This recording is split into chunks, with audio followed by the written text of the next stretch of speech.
يوم نبطش البطشة الكبرى إنا منتقمون. السلام عليكم ورحمة الله وبركاته. الحمد لله رب العالمين والصلاة والسلام على رسوله الأمين نبينا محمد وعلى آله وأصحابه أجمعين ومن تبعهم بإحسان إلى يوم الدين وبعد. أعوذ بالله من الشيطان الرجيم. بسم الله الرحمن الرحيم. والعصر إن الإنسان لفي خسر إلا الذين آمنوا وعملوا الصالحات وتواصوا بالحق وتواصوا بالصبر. وقال النبي صلى الله عليه وسلم نعمتان مغبون فيهما كثير من الناس الصحة والفراغ. رب اشرح لي صدري ويسر لي أمري واحلل عقدة من لساني يفقهوا قولي.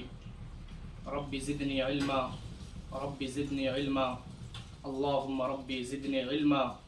سبحانك لا علم لنا إلا ما علمتنا إنك أنت العليم الحكيم. محترم ناظرین، مرکز التعلیم والدعوہ الاسلامیہ کے تحت اس ماہ مبارک میں دروس کا جو سلسلہ چل رہا ہے بکتاب تحفہ رمضان المبارک، اس کی آج 26ویں کڑی ہے، جس میں آپ تمام حضرات کا خیر مقدم ہے، اور میں آپ تمام حضرات کو دل کی اتھاہ گہرائیوں سے اہلاً و سہلاً کا حسین گلدستہ پیش کرتا ہوں. ناظرین کرام، اللہ رب العالمین نے ہمیں بے شمار نعمتوں سے نوازا ہے. اس نے ہمیں سننے کے لیے کان، دیکھنے کے لیے آنکھ،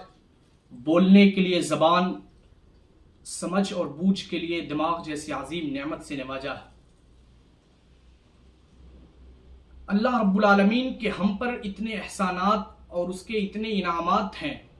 اس کی اتنی نعمتیں ہیں کہ اگر ہم ان کو شمار کرنا چاہیں، ان کو گننا چاہیں، تو اس سلسلے میں اللہ رب العالمین نے خود ارشاد فرمایا وَإِن تَعُدُّوا نِعْمَةَ اللَّهِ لَا تُحْصُوهَا، کہ اللہ رب العالمین کی نعمتوں کو، اللہ کے احسانات کو، اللہ کے انعامات کو اگر تم شمار کرنا چاہو، اس کو گننا چاہو، کاؤنٹ کرنا چاہو، لا تحصوها، تم اسے شمار نہیں کر سکتے. محترم ناظرین، اللہ رب العالمین نے جہاں ہمیں بے شمار نعمتوں سے نوازا ہے، انہی نعمتوں میں سے ایک عظیم نعمت، ایک بہت بڑی نعمت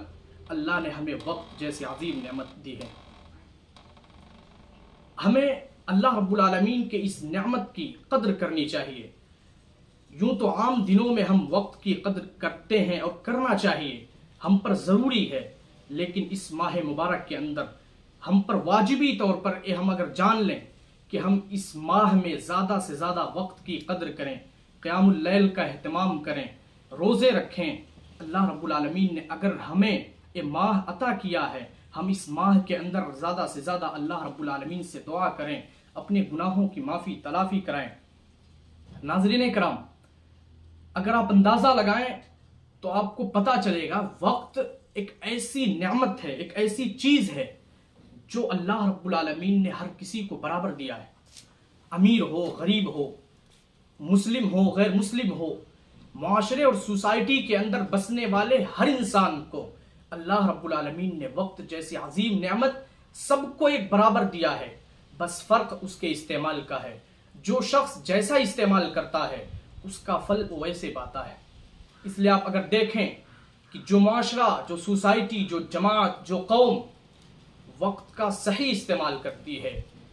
وہ بنجروں کو بھی ہرا بھرا کر دیتی ہے، وہ فضاؤں پر قابض ہو جاتی ہے. وہ قوم ہر حال میں، ہر وقت میں خوشحال رہتی ہے. لیکن جو قوم وقت کا صحیح استعمال نہیں کرتی، جو قوم وقت کو یوں ہی ضائع و برباد کرتی ہے، تو تاریخ اس بات پر شاہد ہے کہ وقت بھی اسے برباد کر دیتا ہے، وقت بھی اسے ہلاک کر دیتا ہے. اس لیے ہمیں چاہیے کہ ہم زیادہ سے زیادہ وقت کی قدردانی کریں. کیونکہ اللہ کے نبی صلی اللہ علیہ وسلم نے ارشاد فرمایا اغتنم خمسن قبل خمسن، کہ 5 چیزوں سے پہلے اس کو غنیمت سمجھو، 5 چیزوں کی ویلو کو سمجھو، کیونکہ اگر یہ 5 چیزیں ہم سے دور ہو گئیں، یہ 5 چیزوں کو اگر ہم نے نہیں پایا تو ہم سمجھو بہت بڑے خسارے میں رہیں گے۔ ان 5 چیزوں کے بارے میں اللہ کے نبی صلی اللہ علیہ وسلم نے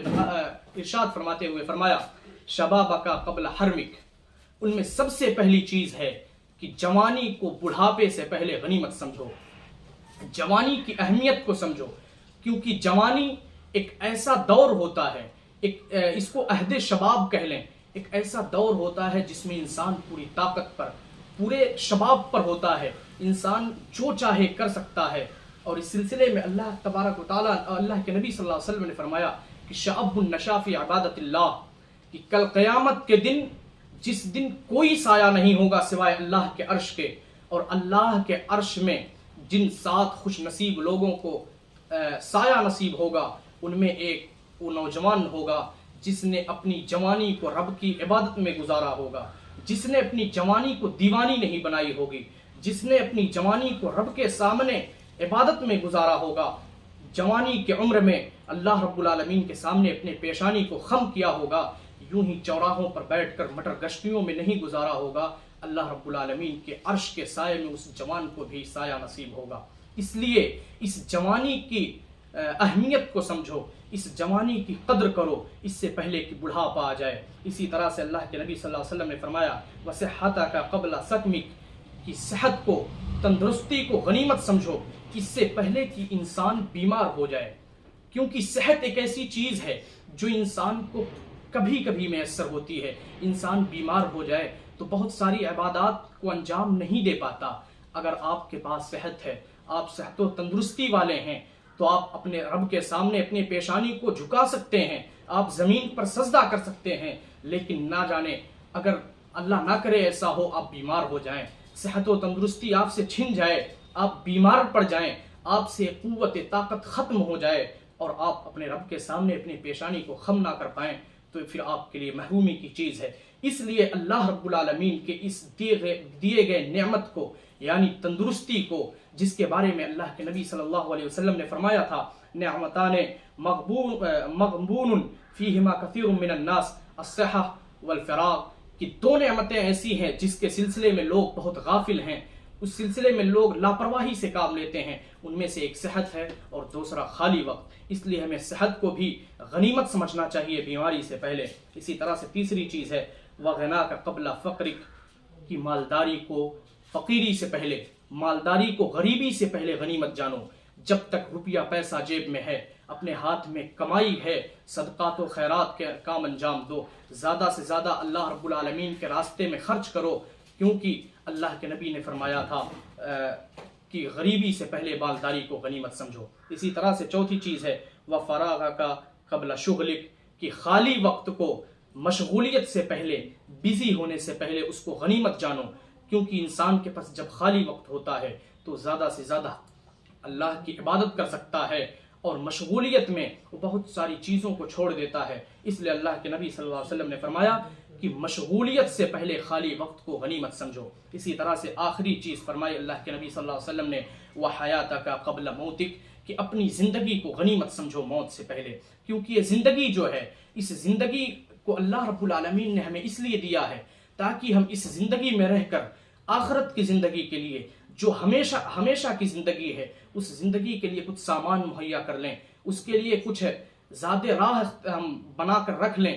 تاکہ ہم اس زندگی میں ہمیں خسارہ نہ اٹھانا پڑے، اس زندگی میں ہم کامیاب رہیں۔ اللہ کے نبی نے فرمایا کہ اس زندگی کو غنیمت سمجھو، لیکن آج ہمارا معاملہ کیا ہے؟ ہم اسی زندگی میں لگے ہوئے ہیں، اس زندگی کو ہم یوں ہی، آخرت کی زندگی کو یوں ہی برباد کرتے ہیں، اس زندگی کو ہم نے سب کچھ سمجھ لیا ہے، حالانکہ قرآن کہتا ہے وَمَا الْحَيَاةُ الدُّنْيَا إِلَّا مَتَاعُ الْغُرُورِ، کہ دنیا کی زندگی جو ہے، یہاں کی زندگی سراسر دھوکے کی زندگی ہے، اس لیے اس زندگی سے زیادہ تعلق نہ رکھیں، زیادہ سے زیادہ اس زندگی میں اس زندگی کی تیاری کریں، اس زندگی میں اس زندگی کے لیے کچھ سامان مہیا کریں، اللہ رب العالمین کی زیادہ سے زیادہ عبادت کریں، دعاؤں کا اہتمام کریں، توبہ و استغفار کریں، تاکہ کل قیامت کے دن ہمیں اللہ رب العالمین کے یہاں محرومی کا سامنا نہ کرنا پڑے، اللہ کے یہاں ہم خوش و خرم رہیں۔ اسی طرح سے ہمیں چاہیے کہ ہم ان دنوں میں بالخصوص ماہ رمضان میں، اس ماہ میں زیادہ سے زیادہ اپنے نفس کا محاسبہ کریں۔ ہم ڈیلی دیکھیں ہم نے کیا کیا، کیا نہیں کیا، ہم نے اپنے وقت کو کہاں ضائع کیا، ہم نے اپنے وقت کو کہاں لگایا، کیونکہ کل قیامت کا دن ہوگا۔ اللہ کے نبی صلی اللہ علیہ وسلم نے فرمایا کہ قیامت کے دن ایک بندہ اپنے رب کے یہاں سے 5 چیزوں کا جواب دیے بغیر اس کے قدم ہل نہیں سکتے ہیں۔ ان میں سے پہلی چیز ہوگی ان عمرہ فیما افنا، کہ تو نے اپنی زندگی کو کہاں گزارا۔ یہ جو زندگی اللہ نے دی ہے 60 سالہ 70 سالہ، اس زندگی کے متعلق اللہ رب العالمین سوال کرے گا کہ یہ زندگی تو نے کہاں گزاری، کہاں یہ زندگی کو کھپایا، اس زندگی کو کہاں خرچ کیا۔ اس کے متعلق ہمیں اللہ کو جواب دینا ہے، اس لیے ہمیں چاہیے کہ اس زندگی میں ایسے کام انجام دیں کہ رب کو جواب دیتے ہوئے ہمیں شرم سے اپنے سر کو نیچا نہ کرنا پڑے۔ اسی طرح سے دوسری چیز وَأَنْ شَبَابِهِ فِيمَا أَبْلَى، کہ تو نے اپنی جوانی کو۔ ناظرین کرام ایک چیز غور کریں کہ زندگی کے سلسلے میں اللہ رب العالمین جب سوال کرے گا تو بچپن سے لے کر بڑھاپے تک، یعنی پیدائش سے لے کر وفات تک ساری چیزیں اس میں، سارے دور اس میں آ گئے، لیکن اللہ رب العالمین الگ سے ایک سوال کرے گا وَأَنْ شَبَابِهِ فِيمَا أَبْلَى، کہ تو نے اپنی جوانی کو کہاں کھپایا، اپنی جوانی کو کہاں خرچ کیا، اپنی جوانی کو کہاں گزارا، کیونکہ جوانی کا وقت سب سے اہم وقت ہوتا ہے۔ اس لیے ہمیں چاہیے کہ ہم اس جوانی کو رب کی عبادت میں گزاریں، اس جوانی میں رب کی زیادہ سے زیادہ عبادت کریں، اپنی پیشانی کو رب العالمین کے سامنے جھکائیں، اپنا رب العالمین سے لو لگائیں، اس جوانی کو یوں ہی برباد نہ کریں۔ لیکن آج ہمارا حال کیا ہے؟ ہم تو نہ تو روزہ رکھتے ہیں، نہ تو ہم قیام اللیل کا اہتمام کرتے ہیں، بہت سارے عبادات کو ہم چھوڑے ہوئے یوں ہی اپنے وقت کو ضائع و برباد کرتے ہیں۔ لہٰذا ہماری ضرورت ہے کہ ہم اس کی اہمیت، جوانی کی اہمیت کو سمجھیں اور اس کو اچھے چیزوں میں کھپائیں، اچھے چیزوں میں اس کو لگائیں اور اس کی اہمیت کو سمجھیں۔ اسی طرح سے تیسرا سوال ہوگا وَأَنْ مَالِهِ فِي مَنْ أَيْنَ اكْتَسَبَهُ، کہ مال جو تو نے کمایا وہ کہاں سے کمایا، کس ذریعے سے کمایا، حلال روزی کمائی یا حرام روزی کمائی۔ اسی طرح سے چوتھا سوال ہوگا وَفِيمَا أَنْفَقَهُ، اور اس کو خرچ کہاں کیا۔ اگر حلال طریقے سے کمایا تو کہیں حرام جگہوں میں تو نہیں خرچ کیا۔ اس لیے ہماری ضرورت ہے کہ ہم حلال کمائیں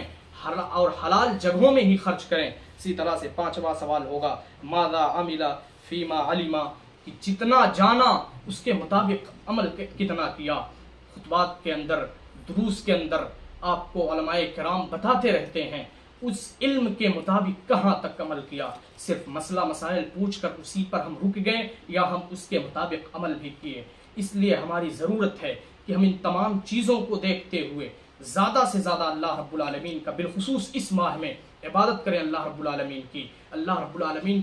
کے سامنے اپنے سر کو جھکائیں، کیونکہ اب اگر ہم اپنے زندگی کی قدر نہیں کریں گے، اپنے زندگی کو رب کی عبادت میں نہیں گزاریں گے، وقت کی قدر نہیں کریں گے، تو دن دور نہیں جس کے بارے میں اللہ کے نبی صلی اللہ علیہ وسلم نے فرمایا تھا کہ میدان محشر جب قائم ہوگا، اپنے اعمال کے مطابق جب لوگ جنت اور جہنم میں ڈال دیے جائیں گے تو جہنمی جنتیوں سے سوال کریں گے افیضوا علینا من الماء، کہ اے جنتیوں تمہارے رب نے جو تمہیں پانی عطا کیا ہے اس پانی سے ایک قطرہ دے دو۔ جنتی کہیں گے کہ ہم رب کے فرمانبردار بندے ہیں، ہم دنیا میں بھی وہی عمل کرتے تھے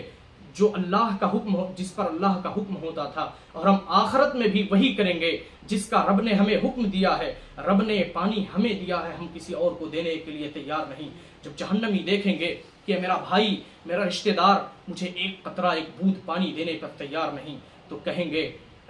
یا مالک لیقضی علینا ربک، اے داروغ جہنم، اے مالک اپنے رب کو کہو کہ اگر ہم کو مارنا چاہتا ہے تو ایک لخت میں، ایک وار میں مار دے، تڑپا کیوں رہا ہے؟ وہ جواب دیں گے قال انکم ماکثون، نہیں تم مر نہیں سکتے، تڑپتے رہو، بلکتے رہو، تمہارے نصیب میں، قسمت میں بلکنا ہی لکھا ہے۔ جب جہنمی دیکھیں گے کہ ہمیں کہیں سے پانی کا ایک قطرہ نہیں مل رہا ہے، پیاس سے نڈھال ہو جائیں گے، پھر اللہ رب العالمین سے کہیں گے اللہ کچھ تو پینے کے لیے دے دے۔ اللہ رب العالمین اعلان فرمائے گا، کہے گا فرشتوں جاؤ جہنمیوں کو پلا دو۔ فرشتے کہیں گے اللہ کیا پلائیں؟ اللہ اعلان کرے گا کالمہل یغلی فی البطون، ان کے جسم سے نکلنے والے پیپ انہیں پلا دو۔ ناظرین کرام ذرا غور کریں کہ کہ یہ رمضان المبارک کا مہینہ جس میں ہم 13 گھنٹے 14 گھنٹے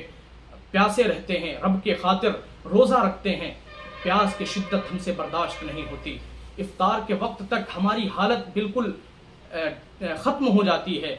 ہم پیاس سے نڈھال ہو جاتے ہیں، یہاں سالہ سال گزر جائیں گے، جہنمیوں کو ایک قطرہ پانی نصیب نہیں ہوگا، اور پھر جب دیا بھی جائے گا تو کل محل یغلی فی البطون کے تحت ان کے جسم کے نکلنے والے پیپ انہیں دیے جائیں گے۔ ذرا غور کریں، اس پر سوچیں اور غور و فکر سے کام لیں کہ کبھی ہم نے اس زندگی کے بارے میں سوچا، اس زندگی کے اندر اس زندگی کے لیے کچھ سامان مہیا کیے؟ اگر نہیں تو آج سے ہم اپنے اندر تبدیلی لائیں، اپنے اندر چینجنگ لائیں، اور ہم اس زندگی کے لیے اپنے آپ کو تیار کریں، اور ہماری اپنی ضرورت سمجھ لیں کہ ہم اس زندگی کے لیے جو ابدی اور لافانی زندگی ہے، اس زندگی کے لیے زیادہ سے زیادہ تیاری کریں، اور اعمال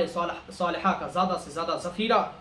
اکٹھا کر لیں تاکہ اس زندگی کو ہم بہتر سے بہتر بنا سکیں۔ آخر میں مولا کریم سے دعا ہے کہ الہ العالمین تو ہمیں ان تمام چیزوں کی توفیق عطا فرما اور زیادہ سے زیادہ اپنی طاعت و عبادت کا موقع نصیب فرما۔ آمین وآخر دعوانا ان الحمد للہ رب العالمین۔ والسلام علیکم ورحمۃ اللہ وبرکاتہ۔